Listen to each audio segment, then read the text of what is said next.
Now, the way that many people, particularly non-gamers, would perceive the industry is quite negative. Particularly, you get the awful incidents like the Sandy Hook massacre in the US, where days after that you have people in the various aspects of the media saying, well, obviously we need more regulation for violent video games, or violent video games should be banned. Yeah.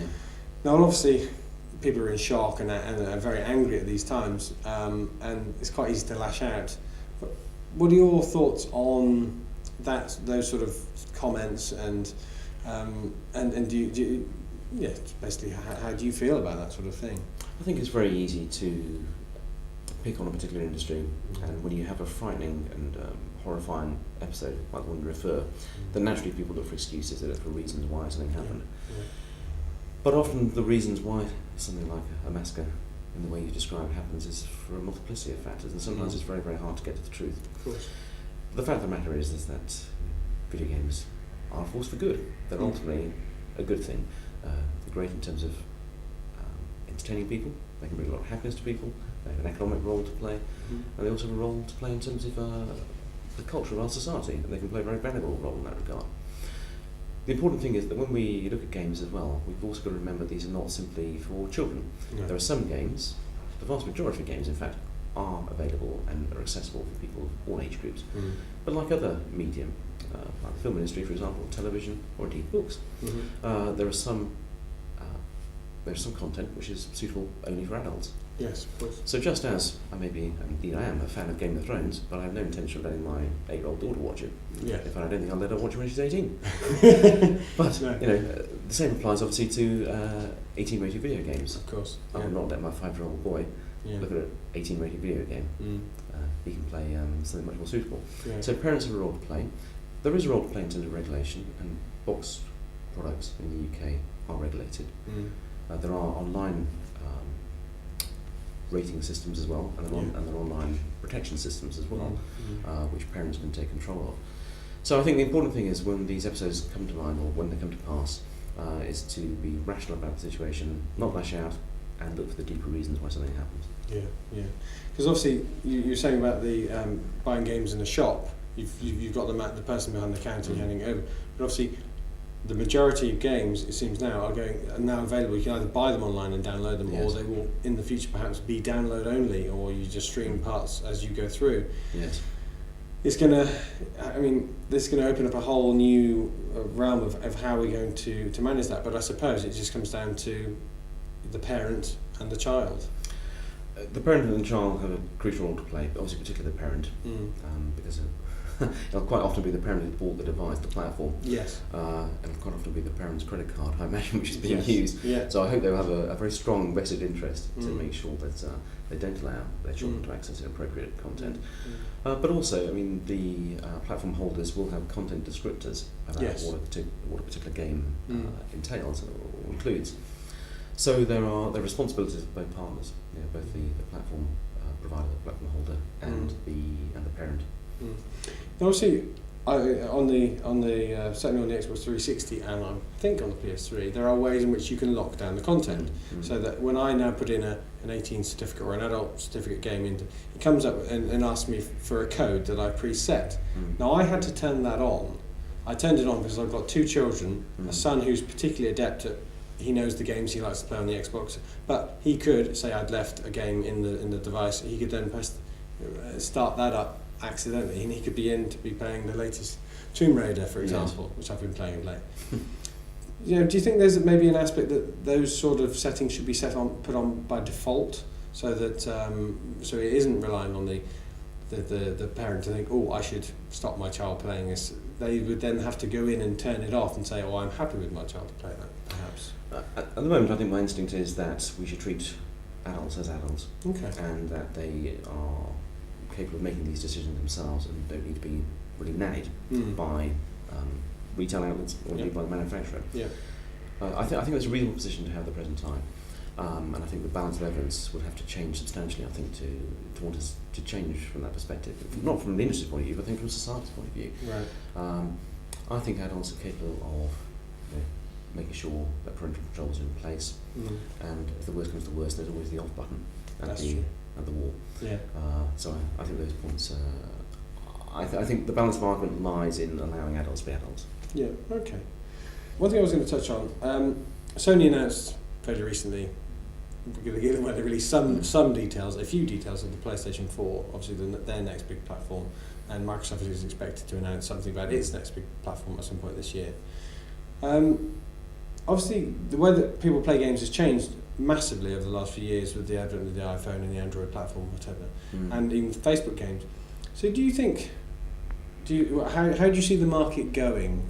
Looking into your crystal ball, is it going to be about these? Because it's always been about the high-end consoles plugged into your television, or will we go more towards playing most of our games online when we're sitting on the tube and things like that?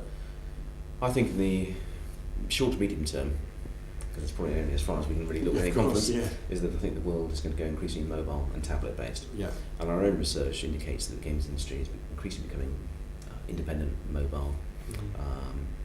I think that's where they're focusing on. That's where developers are focusing on. I think that's where consumers are focusing on as well. And I think it's partly because it's just so easy to play games on those platforms. You can play casual games very, very easily. And that's opened up a huge new market for games companies and game developers, because now many more casual players playing games in the way that they were in the past. I think many more women are now playing games on those platforms rather than playing games on console. So I think in the short to medium term, I think a tendency towards developing and accessing games on mobile and tablet is likely to be the sort of the key secular trend that's going to take place within the sector. But of course, there is a hardcore group of people who like playing video games on console, and that's a really important market. And I don't think it's going to go away in the short term. I mean, there's a huge amount of excitement about PlayStation 4, even though we didn't really see it. No, we didn't really know anything about it. No, that's right. But in some respects, it's a fantastic marketing activity. True. Yeah. So it's like the dance the seven veils in a way, and we've only lost one veil so far.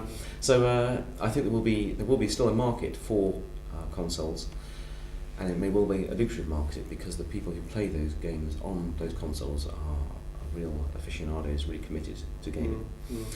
So the market has got so much bigger. I think there's capacity and room for casual players, for mobile players, for tablet players, console gamers, and indeed PC gamers, and other platforms as well.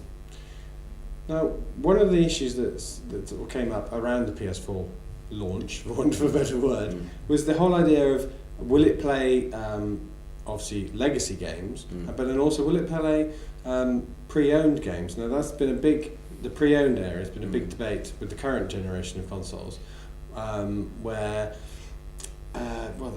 the publishers and the developers they want to see a way of maintaining the revenue that's flowing through stuff they've created. Now, what's your thought on obviously the whole pre-owned market? I mean, we're talking on the lines of second-hand books, really, but then also what your take on locking the pre-owned out of the market as well? I think as far as the pre-owned market is concerned, you're right, it does create issues for developers and publishers. But I suppose the truth of the matter is that once someone has legitimately bought a copy of a game, the property rights really accrue to them. Yeah. And so they are able to pass these things on, sell them on to other consumers. I think what is perhaps disappointing is when a developer and a publisher have created games, and these may be new games, and they may be in a retail outlet, then you'll find the retail outlet has even more space for pre-owned games than it does for new content. Yes. I think that's disappointing. Right. And I'd like to see that balance change. I'd like to see more support for the new content that's coming out of this available in box products. But I do think as far as the pre-owned market is concerned, I think it's very, very hard to say that we're going to stop consumers from selling those copies which they've legitimately bought, even though we may not like it, and even though we may want to be able to generate more revenue. I think it's very, very hard to do that. I think with respect to locking pre-owned games out of new consoles, this again is a very, very difficult decision. I would like to see a way in which consumers are incentivised to buy legacy games in a different format, and perhaps which they can download rather than buy in terms of a previous physical copy. Because I'd like to think that developers and publishers can come up with ways in which, when they launch legacy products or make them available on new consoles that the developer and the publisher can still generate money. So I think we need probably a sophisticated business model for dealing with those legacy games. Because I quite like the way that with lots of the current generation of games where you get the game and you can play the single player perfectly fine, but then if you want to go online you have to type in a code which you get when you buy the game, but then that's then linked to your profile. So then if you can still sell the game on, somebody can legitimately they have every they have reasons to want to buy it. They can play the single player game and get used to it. But then if they want to then take it online, they pay a small fee to then unlock that content. I mean, I think that sort of system works quite well. Yes, that's quite a reasonable way of dealing with what is quite a challenging issue. So there are various ways around this, I think. Yeah. Now, obviously, you're the CEO of a trade body. What games have you been playing lately? In some respects, I'm dreadfully unimaginative because I play a very small number of games and I play them to a large extent or to a huge amount of time. Yeah. So I'm a great fan of Civilization 5, Okay. Gods and Thrones. Yeah. It's extremely appealing to be able to take over the world in a way that doesn't harm anybody else. Yes, indeed. So I have a lot of fun doing that, and I also like many other strategy-based games. I've also been playing Temple Run, which is which is surprisingly addictive. Yes. Which one typically ends in a rather sticky death.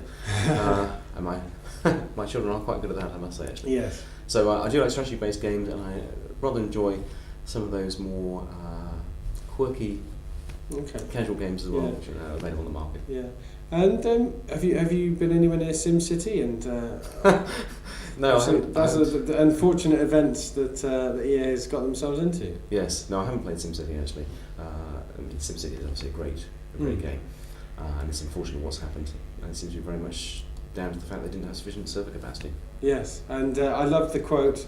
The players are playing it in a way that the beta players didn't. I was thinking, how on earth can you play a game that differently? But yes.